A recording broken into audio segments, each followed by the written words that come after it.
12 anos no mercado de TI, já atuou como front, back, full stack, database admin, machine learning, visão computacional e sistemas embarcados. Em seu mestrado, estudou sobre algoritmos genéticos aplicados a planejamento de rotas na robótica. Trabalha há quase 4 anos na Microsoft com aplicações back-end, front-end, mais atualmente com prompt engineer. Segue vivendo em Manaus, no Amazonas. Falei tudo certo? Vamos lá, Emory. Sim, tudo certo. Com você, pode dar a sua palestra. E boa noite, pessoal. Boa noite.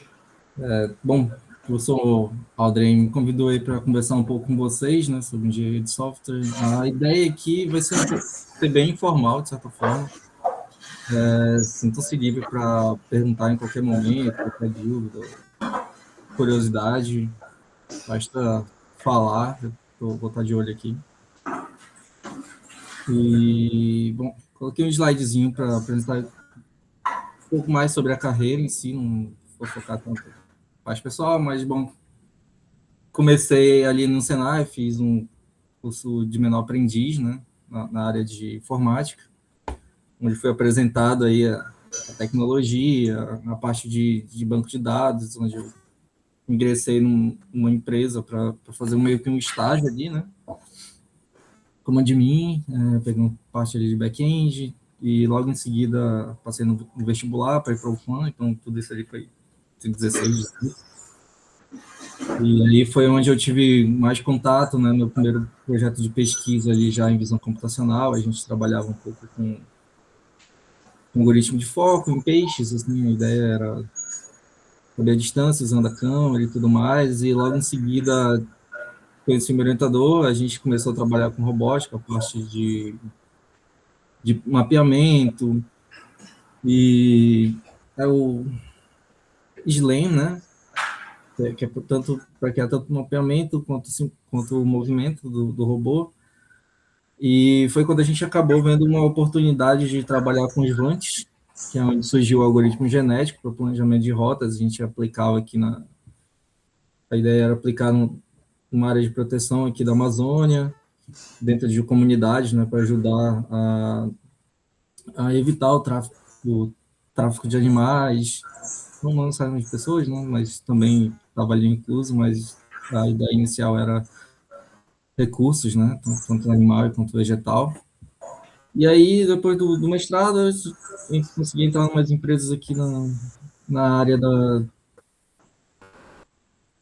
da Zona Franca, né, que são institutos de pesquisa, então, institutos como dentro da Samsung, dentro da Motorola, e logo em seguida não, né, depois de um tempo aí, apareceu a oportunidade de entrar aqui na Microsoft, então estou aí já há uns 4 anos. Como falou, né, estou trabalhando bem com a parte de C# ali, com parte de data engineering, parte de data science. As coisas aqui são um pouco corridas. A gente acaba sendo um time de um homem só, né? Você faz um pouco de tudo, então parte do processo é isso. As coisas, a gente está sempre mudando tecnologia, avançando, então acaba sendo um ambiente, de certa forma, que você tem que se adaptar bem rápido.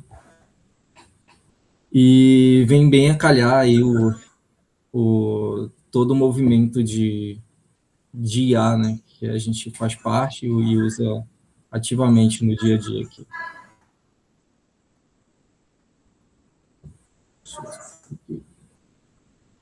Bom, então, né, eu coloquei poucos slides, como eu falei, mais informal, então eu queria tentar, de certa forma, ter essa troca com vocês, de conversa, mas vou indo falando, se não tiver nenhum problema. Então, não sei como é que está a parte de IA de vocês, se vocês já tiveram aula. Então, se a gente for olhar um pouco ali a história do IA, né, que vem ali mais ou menos nos anos 60, 50, que são quando saem os primeiros papers, né, e eles estavam sendo só praticados mais ou menos em 90, início dos anos 2000, com o avanço dos hardwares. Então, por isso que, então, se a gente for olhar historicamente, a IA é quem aprende com a gente, né? Então, a gente passa ali os datasets, passa ali as redes neurais, entre outros algoritmos, que são os algoritmos agora chamado clássicos, né, como XGBoost, não é aquele da árvore, né, árvore de decisão, entre outros que vêm ali com um grande crescimento na indústria, as pesquisas vinham muito nessa área. Então, a gente passou aí nesses últimos 15, 20 anos treinando a IA, né, para fazer parte do nosso trabalho, automatizar o que a gente vem fazendo, até que vem aí a grande novidade, né, que é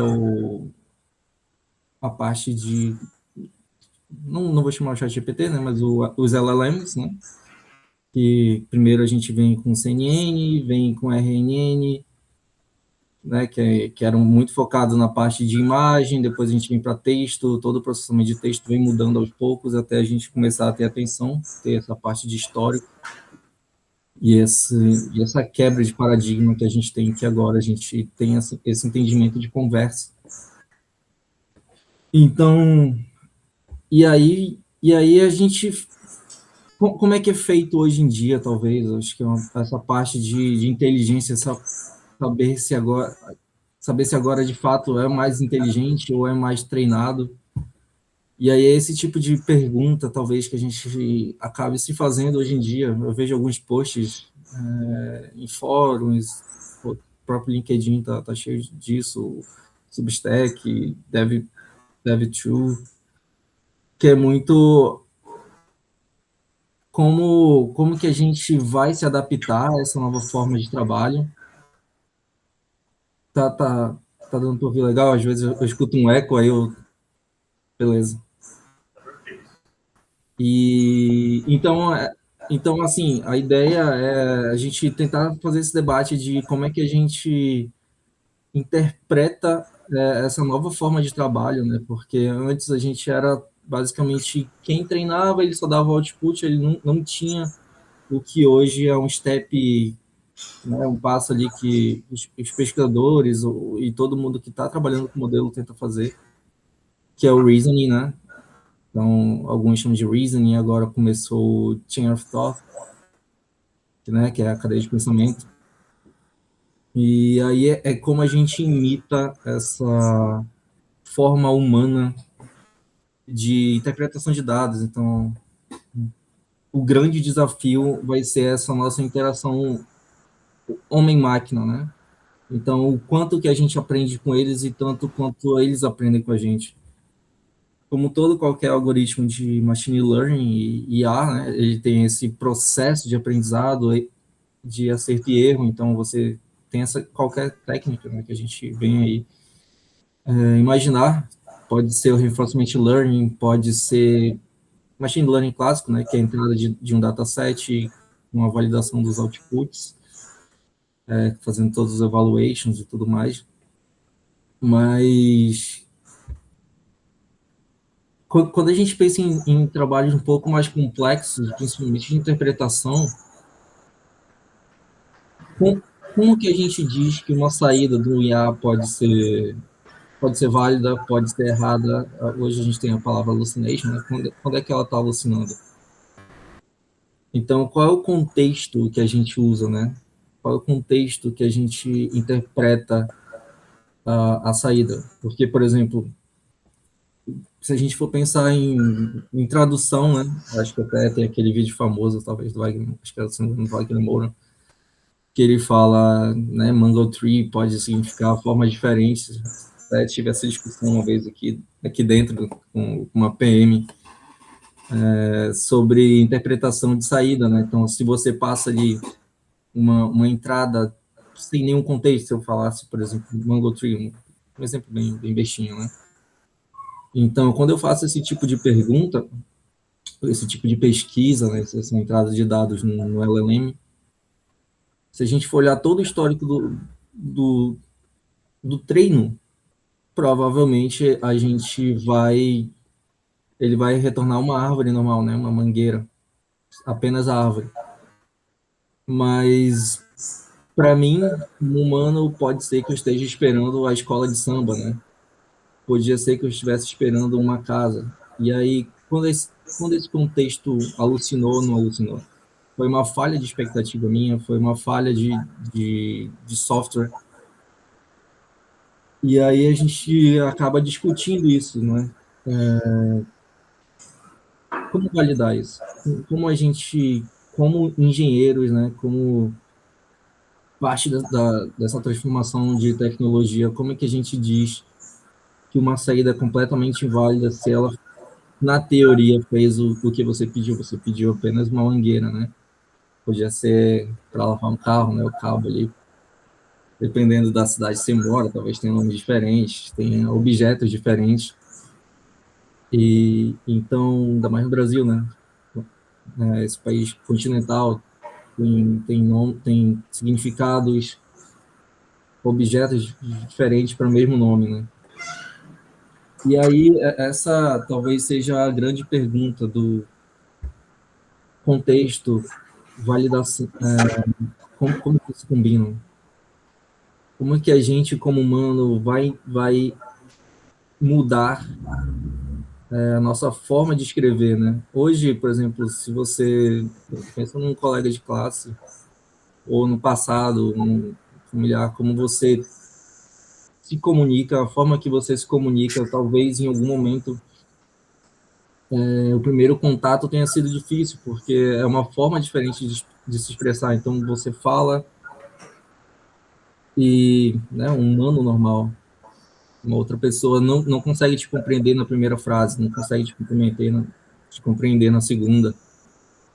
E a gente fica com essa impressão que hoje a IA em si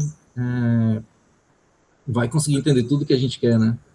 Vai conseguir ser personalizada o suficiente, mas como a gente estava no início, né, que a gente falou no início, ela foi treinada, então hoje ela é o espelho de uma pessoa, ou várias, sobre uma história, sobre um conhecimento, e então a primeira interação pode ser que não seja válida, mas será que ela é errada? Será que a gente está conversando de forma errada?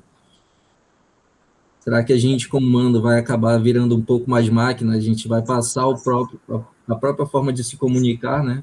Sei, não dá para ver aqui, mas eu vou pedir até para levantar a mão. Quantos de vocês usam LLM no dia a dia? Seja o Cloud, seja o Copilot, seja. Então, dá para ver que boa parte da turma já está usando.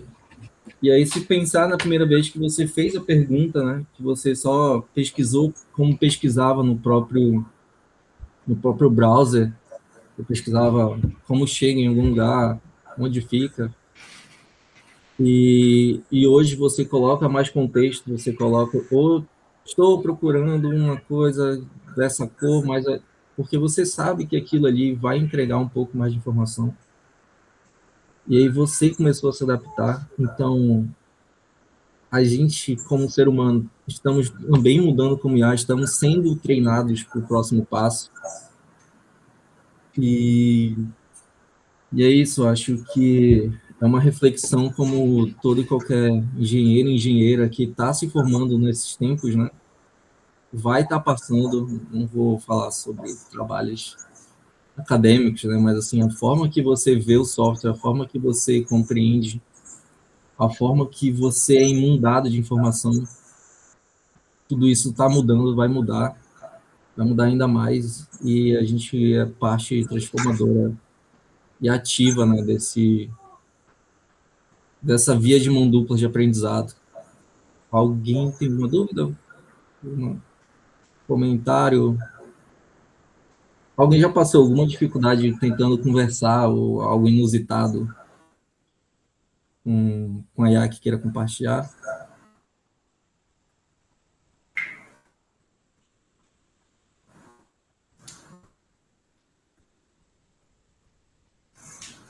Bom,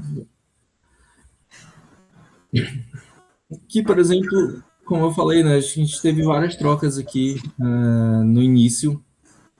A Microsoft foi uma das primeiras, talvez, a adotar ali dentro do seu fluxo de trabalho LLM, né? Não com força, mas com certeza a gente, junto do Google, Amazon, né? A gente tem acesso a esses tipos de tecnologia antes de ser lançado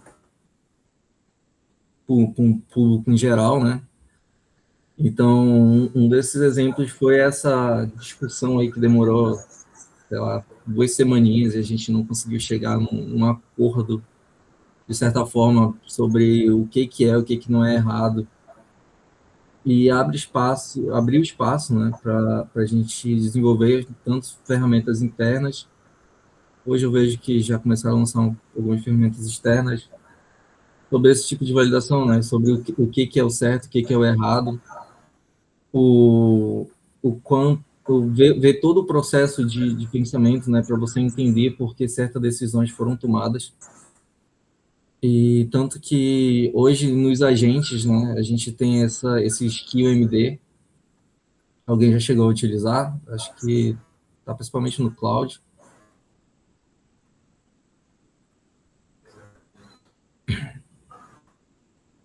Bom, acredito não, então tem essas formas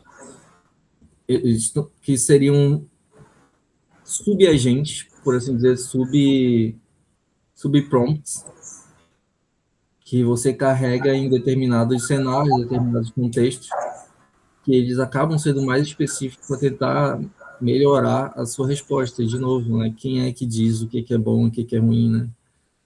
Qual é o lado da moeda ali que a gente está trabalhando? Se você dá opção, se você não dá opção, é em relação às regras de negócio.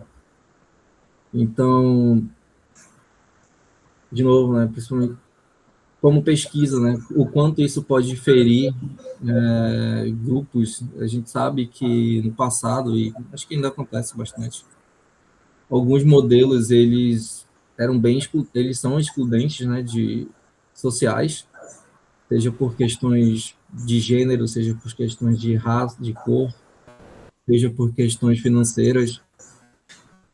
Tem casos aí que pessoas, né, com uma condição financeira não tão boa, não conseguiam empréstimos porque o modelo simplesmente gerava a saída dizendo não, você não tem direito, único exclusivamente porque aquele modelo foi treinado como como, né, para excluir aquele certo valor. Tem algumas características que ele acaba aprendendo, e aí onde que vem, né? Então, com quem que a IA aprendeu isso? Será que ela aprendeu com um único histórico, né, com o histórico do que foi feito no banco? Será que era uma pessoa enviesada que criou essa forma, essa característica mais abrangente ali, podia ser cor, né? Então a IA, ela acaba sendo esse reflexo da sociedade. E a gente, de novo, né, eu sempre estou tentando colocar essa parte como nós, como engenheiros, nós, como desenvolvedores, temos que ter essa mente ativa para esse tipo de problema. Não vamos conseguir validar todos os datasets, nem todos os modelos, mas como parte atuadora dos sistemas que a gente vai estar integrando, mais do que nunca, a gente vai ter que ser um salvaguarda ali do aprendizado da máquina. E, de novo, né, volta o ciclo se fecha. A gente vai aprender com as formas de input, né, a forma de entrada de dados ali, e output que a gente observa que acaba errando bastante. Hoje, por exemplo, eu não sou tão ativo, na certa forma, de escrever código. Até coloquei ali no início, na minha biografia, mais o prompt engineering. Então, é uma coisa que eu faço por mim, assim, né?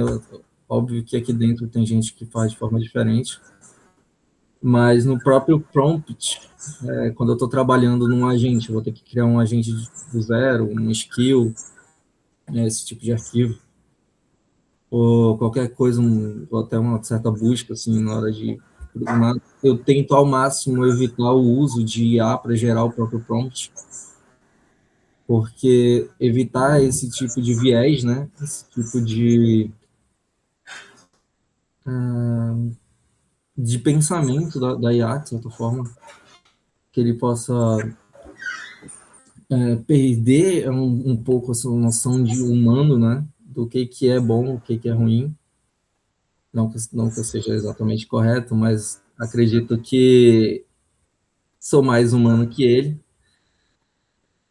E por isso a gente tem que ter certo cuidado, certa forma de interpretar, certa forma de passar a informação que, que ele não vai ter, né? Ele não vai ter esse cuidado, ele não vai ter essa linha de raciocínio, esse lado crítico, porque quando a gente pensa, né, a gente está falando de um bot ainda, é automação, ele faz o que você pede para fazer, na grande maioria do tempo, né? Óbvio que hoje a gente tem esses salvaguardas, né, esses prompts por baixo, que vão tentar evitar que você pergunte coisas, né, sei lá, suicidas, como ferir alguém, né, como burlar alguma lei.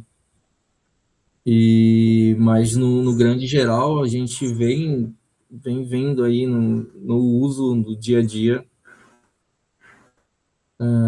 formas criativas de burlar isso. Então é uma prática que eu acabo utilizando na hora de fazer o prompt engineer, né? Sou eu digitando ali, sou eu reformulando, refletindo sobre a forma de passar as regras de negócio, passar a matemática, refazer ali todos, o, todos os passos que ele tem que tomar diante de uma entrada de dados. Alguém já chegou a utilizar IA para, não sei, regras de negócio e viu se ele conseguiu cumprir tudo? Normalmente não. Geralmente ele dá uma perdidinha ali e eu acho importante assim, a gente notar o quanto que ele acaba não sendo tão detalhista quanto um ser humano, né? Se você passa um tempo ali já vivendo isso, você sabe mais ou menos o que espera e esse contato humano, né? Por exemplo, se você tem um cliente, você sabe o que aquele cliente gosta, né? Então tá num dia mais estressado ou algo do tipo, essa razão, esse sentimento não é passado. Então, por exemplo, até a própria forma de interpretar aquele dado que vai sair, né, né, da sua consulta, usando ali um pouco mais de sentimento que você passa, você sabe, foi bom, você tem um rate ali de aceitação maior, menor, e o próprio humano, né, com um pouco mais de empatia, você sabe lidar, você sabe manipular um pouco ali, manipular no bom sentido, né, o seu cliente para que ele possa, que você possa extrair o melhor, você possa extrair de fato o que ele está pensando. E enquanto se ele estivesse utilizando exclusivamente o IA, provavelmente ele teria dado um rage kit ali, jogado tudo pro alto, falar, oh, isso aqui é uma, não quero mais saber, esquece esse produto, vai o time inteiro vai por água abaixo, e aquele já é perdido, enquanto a gente, né, consegue fazer esse tipo de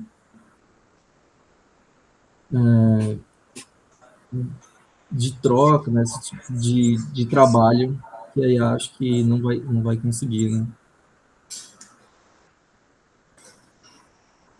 Então, essa era uma parte assim, que eu queria passar de aprendizado, né, dessa troca humana que a gente tem, que a IA não vai ter, né? Então, a gente, hoje em dia, tem alguns trabalhos de IA com IA, né, conversas entre IA, e a pergunta sempre fica, né, que tipo de informação eles estão passando, que tipo de validação está sendo feita, Será que um processo inteiro de uma fábrica, um processo inteiro de uma empresa, ele vai conseguir ser automatizado? Imagina você na sala de TI, será que ele vai conseguir interpretar, lidar com alguém de finanças, por exemplo, né? Isso acontece bastante, a gente tem essas trocas, mas quem é que vai dizer que está certo ou errado entre eles? Quem é que é o dominante? Quem é o experiente? Se tudo é a mesma base de dados, né? Imagina os mesmos modelos sendo aplicados em salas diferentes, né? Em trabalhos diferentes, mas eles foram treinados da mesma forma, né? Então, não tem a experiência, não tem a vivência, não tem a personalidade e muito menos a criatividade que um ser humano vai ter, né? E eu acho que isso é uma coisa, principalmente muito do Brasil, quando a gente fala do jeitinho brasileiro, da gambiarra. Será? Eu, pelo menos, não vi até agora a IA fazer uma gambiarra no código aqui legado, né? Precisava fazer algo um pouco mais criativo ali. Ela simplesmente diz, pô, não consigo. Desculpa. Desculpa, foi mal aí. Enquanto se a gente chegar para um outro desenvolvedor, vai pensar, principalmente né, quem está na faculdade, e tem aquela agilidade, tem um jeito malandro ali de lidar, e até chega a ser um pouco inocente com o problema, vai ter, né? E isso é uma coisa que a gente não vai ter, talvez não tenha, né? Na IA. Bom, acabou sendo um pouco rápido o que eu tinha aqui da parte de aprendizagem. Então, eu vou deixar um pouco aberto para perguntas. Alguma pergunta? Pode ser tanto do aprendizado, pode ser da firma.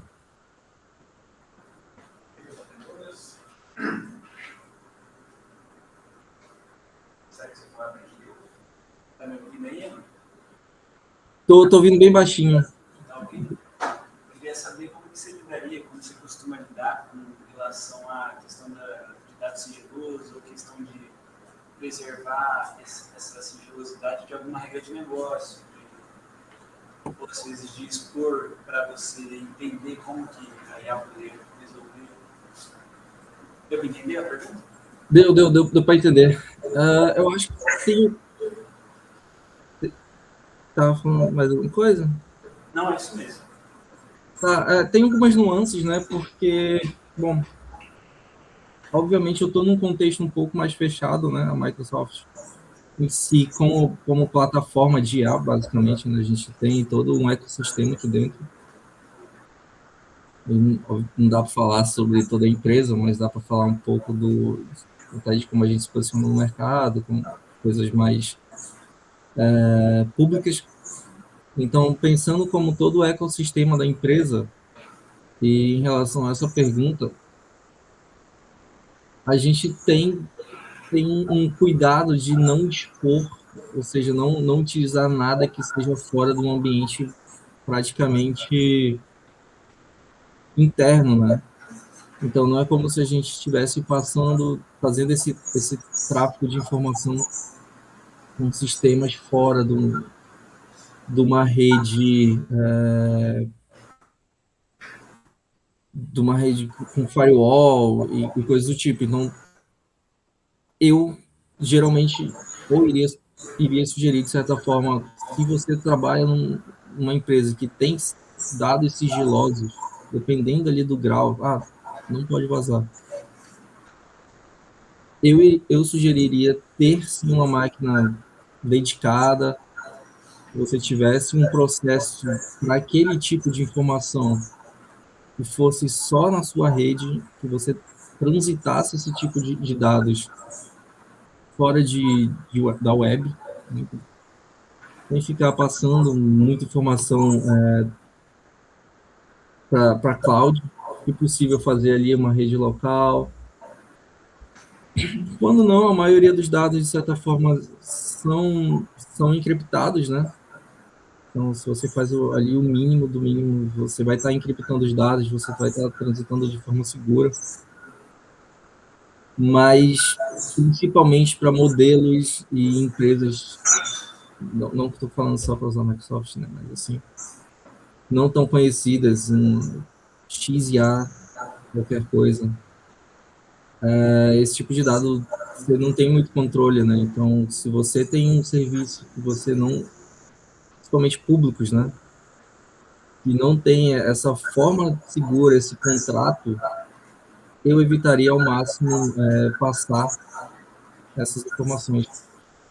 Não vai ser muito você tendo um controle, um prompt ali que vai barrar, porque pode interceptar toda a mensagem, né? Pode interceptar.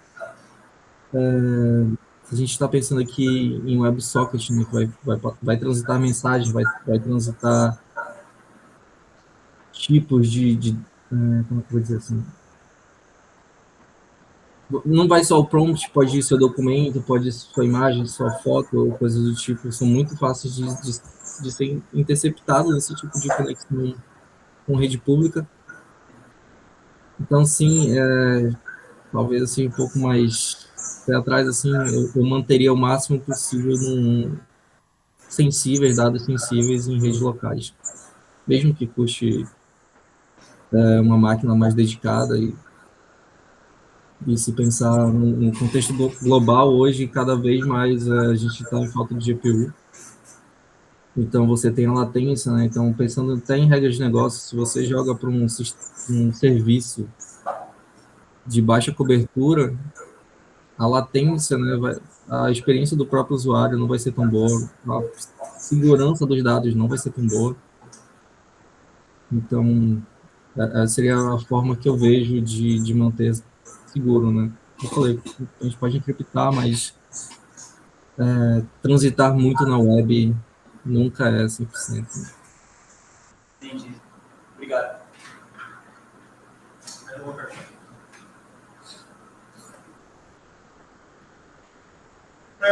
Eu achei interessante o tema da sua palestra, tá ouvindo, né? Tá. Tô ouvindo.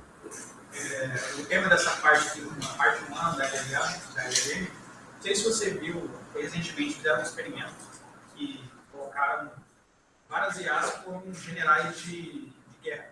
Colocaram, por exemplo, disseram para ela quais armamentos que elas tinham e tudo mais, e elas tinham que coordenar uma guerra, um guerrear contra outro.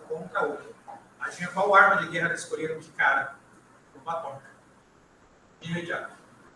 Porque elas não têm a noção da complexidade que isso vai gerar depois, né? Questões humanas aí meio que deixou de lado. A bomba atômica foi uma solução que elas perceberam a performance da bomba atômica e querem destruir o componente. E é só isso que levou em consideração, pelo que parece na pesquisa. Sim, assim, essa pesquisa em si não, mas acho que como você falou, acaba exemplificando bastante, né? É sobre o objetivo, né? Que a gente até conversou um pouco no início, ou no meio ali, que ela executa, ela só vai executar, ela só vai buscar ali a forma ótima pelo treino, né? E pode ter sido a base de dados que treinou e ela só conhecia a bomba atômica, pode ter sido um dos valores. Agora, se você coloca... E aí a gente volta para uma parte técnica, pode ser o próprio prompt, como que ele foi formulado, né? Entra essa parte humana, de novo, de repensar, de pensar. Você pode afetar, pode ser o seu ponto de vista, né? Você fala, ó, você é o general, mas você não gosta desse tipo de arma, você prefere modelos mais econômicos. A chance de ter tomado uma outra direção, um IA general, ter tomado uma outra decisão, uma outra direção, ainda assim é completamente factível. Dificilmente uma ia dizer, né, se a gente tinha salvaguardas ali, dificilmente uma ia levantar a mão e falar, ó, desculpa, a guerra é errada. Não, ela não tem esse tipo de pensamento crítico, não tem essa humanidade, não tem essa empatia, não faz parte da grande parte dos modelos ali, né? Empatia não é uma função e dificilmente vai ser, né? Assim como eu já vi algumas pesquisas em relação à criatividade. Será que a IA consegue imitar a criatividade. A, a conclusão até o prezado momento é não. Tem esperança, mas né, que criatividade pode vir de várias formas, né? Uma lembrança. Então, se a gente pensa em experiências, de novo, a IA é limitada, né? A IA tem limite de tokens, tem limite físico, assim como nós temos, mas o nosso é diferente, né? A gente consegue ter mais kilobytes ali, terabytes de hardware do que elas vão ter, ou que elas têm à sua disposição, né? Então, treino, tudo, criatividade vem de várias formas, né? Vem dessa ingenuidade de nunca ter visto o problema, então você vê de forma diferente, tem da forma de você já ter visto, e por isso você sabe o que tem que ser feito, né? Você já ter sofrido ali na pele, você já ter vivido uma coisa completamente diferente, você simplesmente consegue achar uma forma de aplicar. Então, essa forma humana que a gente às vezes até consegue esperar, talvez porque a gente tenha visto tantos filmes de IA no passado, vendo ali, não sei, Star Wars, assisti algum até jogo aqui, esperando C-3PO fazer alguma coisa, assim, dando a resposta, sentindo a paz meio triste, alguma coisa tipo, não vai ter, né? Ele vai executar o comando, ele vai fazer o que for pedido e processar o que tiver que processar. Emory, também uma dúvida que eu tenho, que a gente também tem essa preocupação aqui no laboratório, quando a Microsoft usa IA no processo de desenvolvimento de qualquer software dela, ela analisa o impacto disso, sei lá, viés, alguma coisa do tipo que a IA pode introduzir, ela faz alguma análise disso quando usa IA no processo de desenvolvimento? Análise tem, né? A gente tem treinamentos internos, acho que algumas partes são divulgadas, mas é uma prática bastante comum desde quando saiu ter treinamentos internos sobre o uso, a aplicação. E, assim, eu vou dizer que depende, obviamente sempre depende de time para time, né? Tem sempre top-down, tem a visão ali do o vice-presidente da organização, algumas ordens sempre vão ocorrer, não dá para dizer sobre todas, né? Mas o uso incentivado acaba trazendo esse tipo de debate, né? Para dentro dos times, a gente acaba compartilhando bastante o que a gente viu de certo, o que a gente viu de errado. Como eu falei, né, o meu time, a gente trabalha com agentes, a gente trabalha com Prompt Engineer, então é uma coisa recorrente a gente se policiar e buscar formas de melhorar em relação à validação, chama de evaluation também, né, dos resultados, para ter certeza que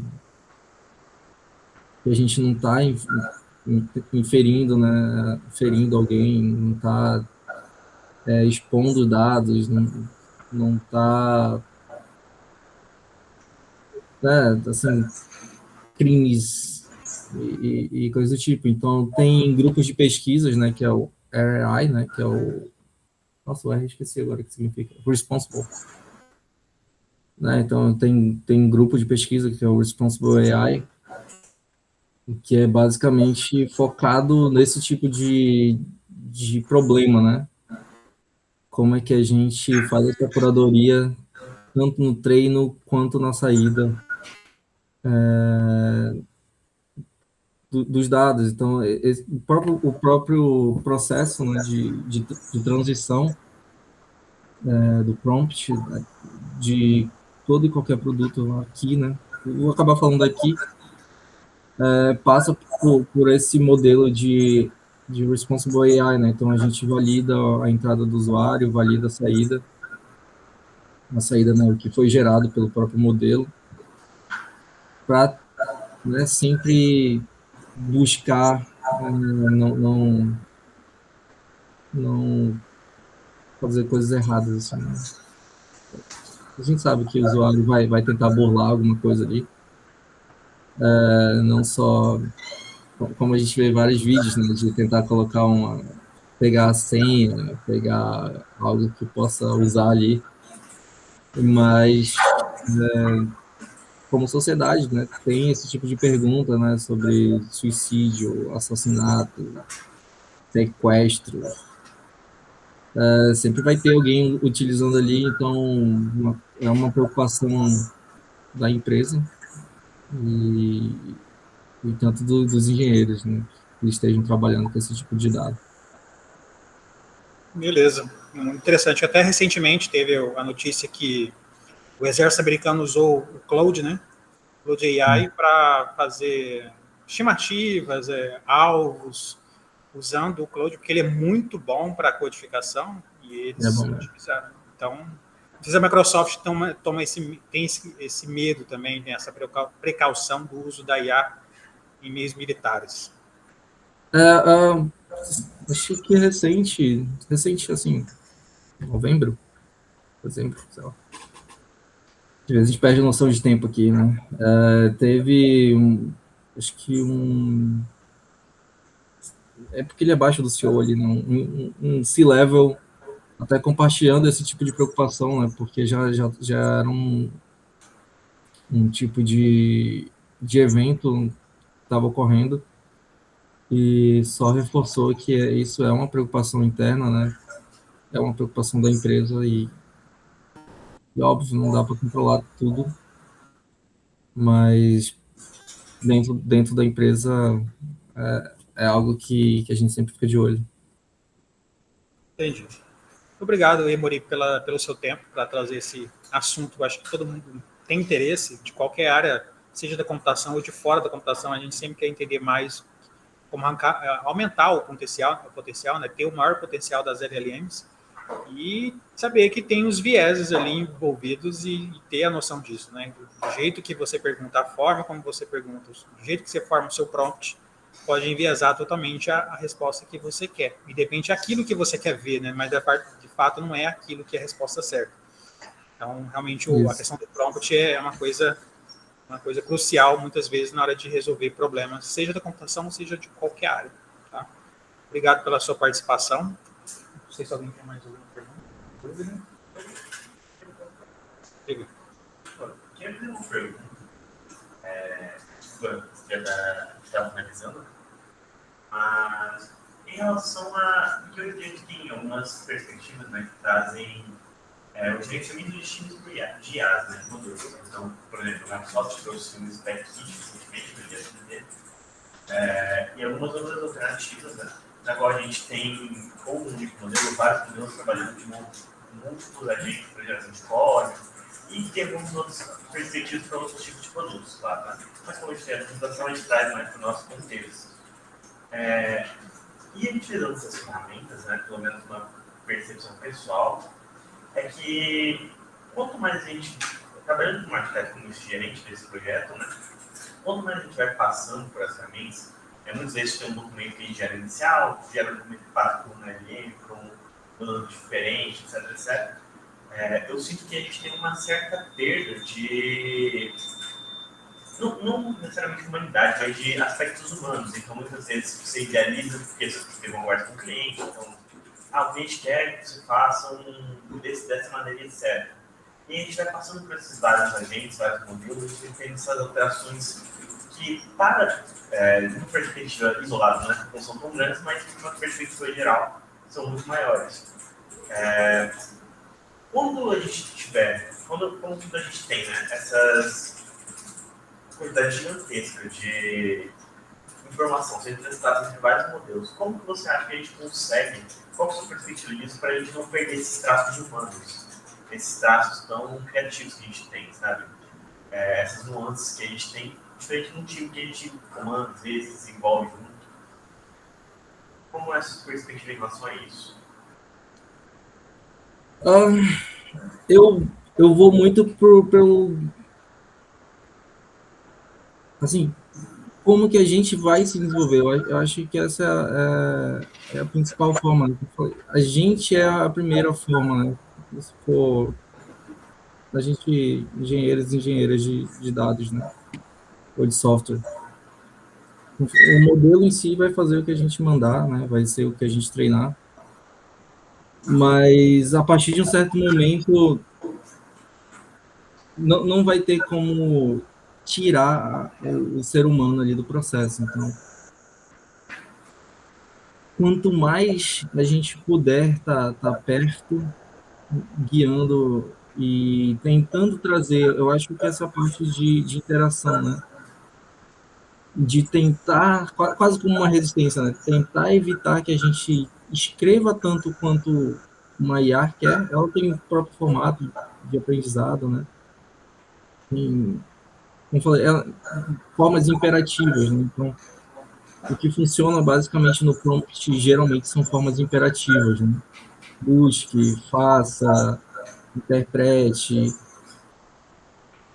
e é onde a linguagem, né, que permite essa forma. Então, é, é, esse ciclo de perguntas. Então, quanto mais a gente trazer uma forma de conversa mais humana, conversa mais empática, vamos brincar aqui, né? Um por favor, um com licença. Trazer esse tipo de dado, não que faça completa diferença agora, né? Mas ser o modo normal que a gente escreva é como ele aprende, né? Então, vai ser mais exemplos no dia ali. As queries que vocês vão fazer, dependendo do circuito que vocês criarem, com reinforcement learning, com o próprio, com outras formas de extração, né? Retraining, pre-training, tem fine tunes que a galera acaba utilizando muito para problemas específicos, que é o que você acabou de falar, né? Então, tem vários modelos e eles são geralmente feitos por fine tunes. Eventualmente, vocês vão ser quem vai estar ali liderando a ação. E eu acho que parte muito desse tipo de detalhe, de olho, para a forma que a gente escreve, né? Então, eu acho que a gente ainda vai ser a formativa de fazer, não tem como tirar o humano da parte do processo. Tecnicamente, a gente vai perder contexto, vai perder token, mas é só com treino que é aquela característica quase que empática, né, que a gente só vê em alguns textos vão surgir. Tá bom. Obrigado, viu, Emory, pela palestra. A gente conseguiu ter já uma visão inicial de nuances, né, de usar LLMs para diversas tarefas. Realmente é um tema bem extenso, dá para discutir muita coisa sobre ele, mas já foi uma visão inicial bem interessante. Gostaria de agradecer seu aceite por apresentar essa grande palestra. Obrigado. Eu que agradeço a oportunidade.